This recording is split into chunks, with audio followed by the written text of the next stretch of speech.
wind amongst the branches is good. I love the way it smells. I said the exact same thing last time. Why do I only say these things when I'm down on my luck? So you noticed. This isn't something I'm meant to discuss with ordinary people, but I suppose I can let you in on the secret.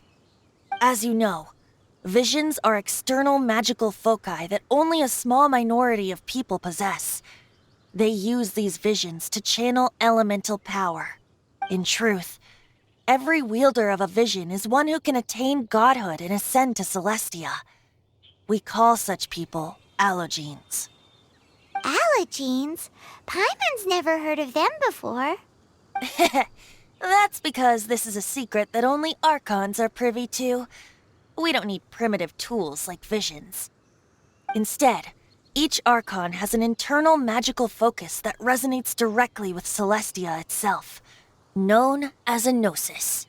It's just a glowing glass ball I carry around to avoid suspicion. So who was that nasty woman who sent Paimon flying and stole your gnosis? Her name is Signora, number 8 of the Harbingers. She and the rest of the Harbingers have been given godlike executive authority by the Tsaritsa of Snezhnaya, and with it... The Tsaritsa of Snezhnaya? Is it? Indeed. She is one of the 7, the Tsaritsa who reigns from her winter palace, and the one person that the Fatui Harbingers all answer to. The 7 don't always get along well, but still... I never thought that she would plot to steal another Archon's gnosis. How should I put this? 500 years ago, I knew her well. But I can't say the same is true now. You see, a certain catastrophe happened 500 years ago, and after that, she cut off all ties with me.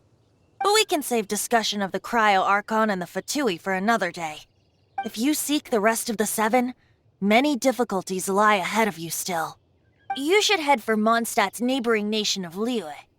The Geo-Archon who reigns there, unlike me, administrates his entire region personally.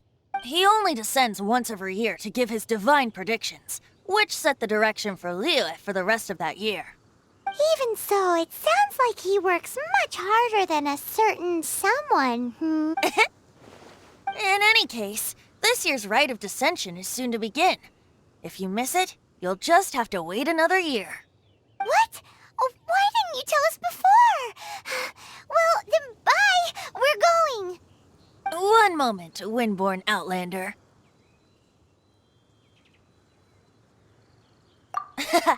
Just use it gratefully.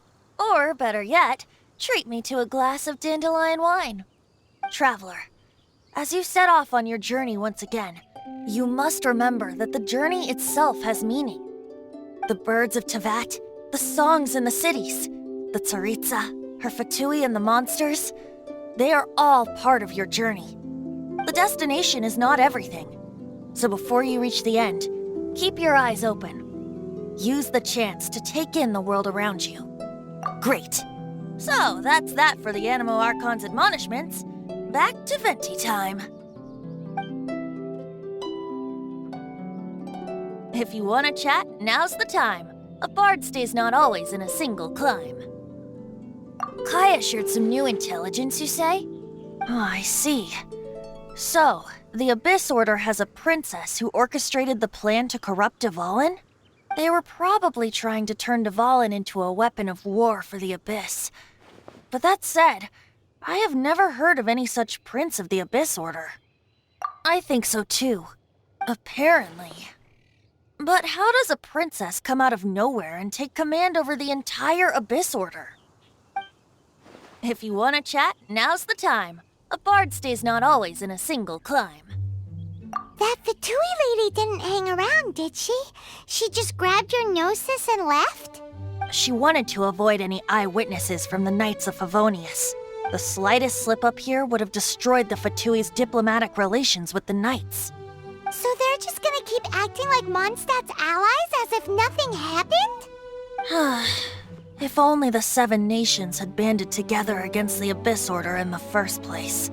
The Fatui possess the strongest military among the 7 nations, yet they've used it to steal the Holy Lyre, covet the power of gods, and use Dvalin as a bargaining chip against the knights. Speaking of the lyre, didn't Diluc say something like this before? He said that the Fatui could only run amok across the 7 nations and threaten the knights because of the Harbingers. Yes. As I said earlier, the Cryo-Archon has given them authority and strength beyond the Tsaritsa. I haven't seen her in 500 years. What is she thinking? What's her... Whatever the answer is, I have a feeling it's only going to make your search for the 7 all the more difficult. If you want to chat, now's the time. A bard stays no... As I said before, vision wielders are known as allogenes and may ascend to Celestia. A gnosis is a higher-order nexus of elemental manipulation and is emblematic of an Archon's status as one of the 7. But as for which of the 7 took your sister... Wait, as one of the 7, I'm not clear of suspicion yet either, am I?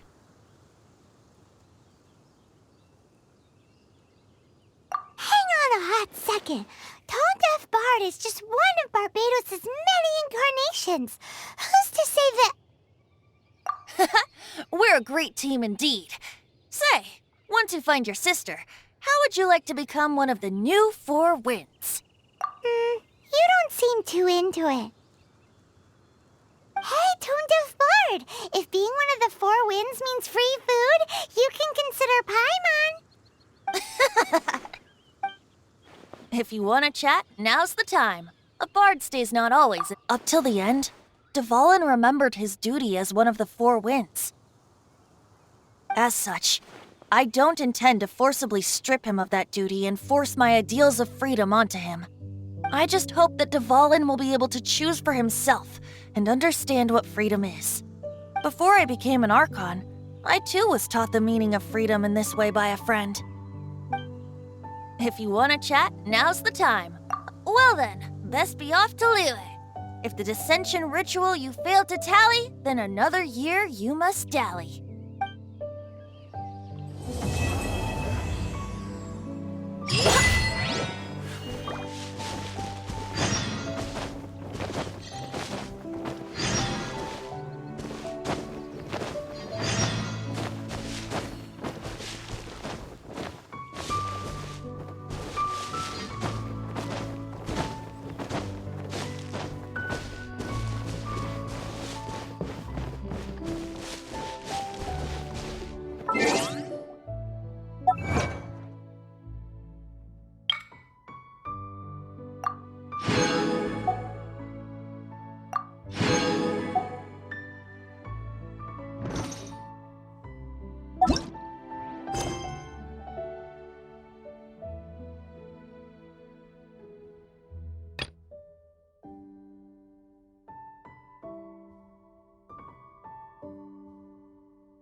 Anything the knights can do.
No escape!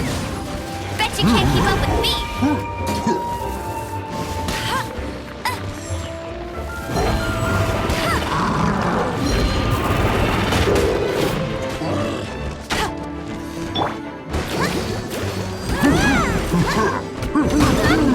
Oh no! Power the Endless Python!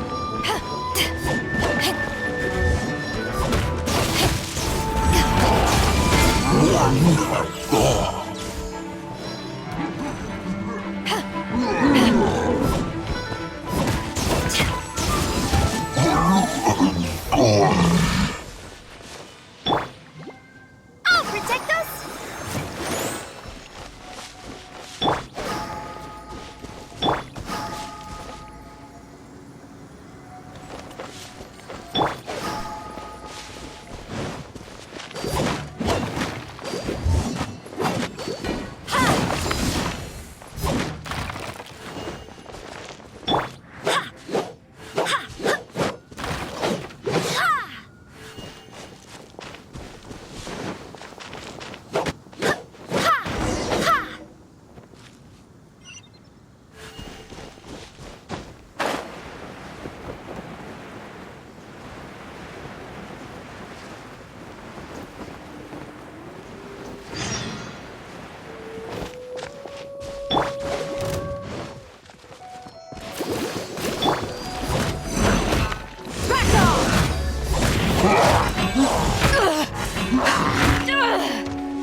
Back at ya!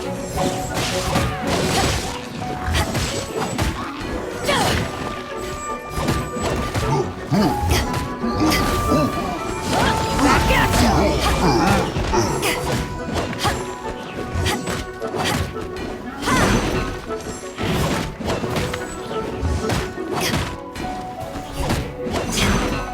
Take this!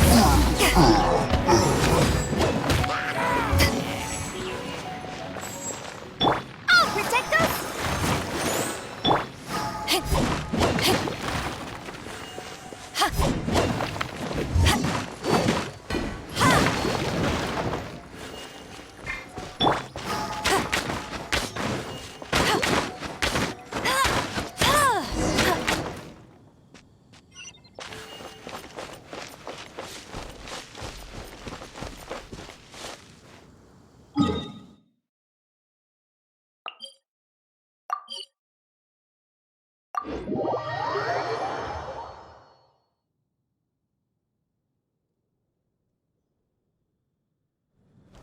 I'll race you there!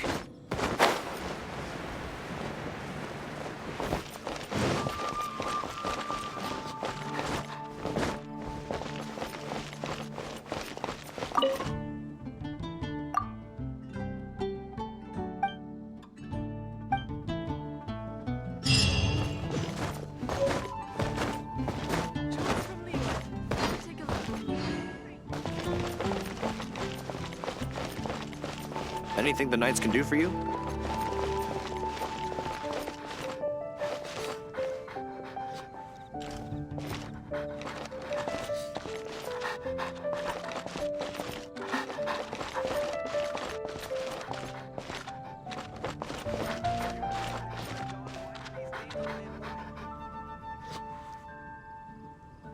Jewels from Liyue. Come take a look.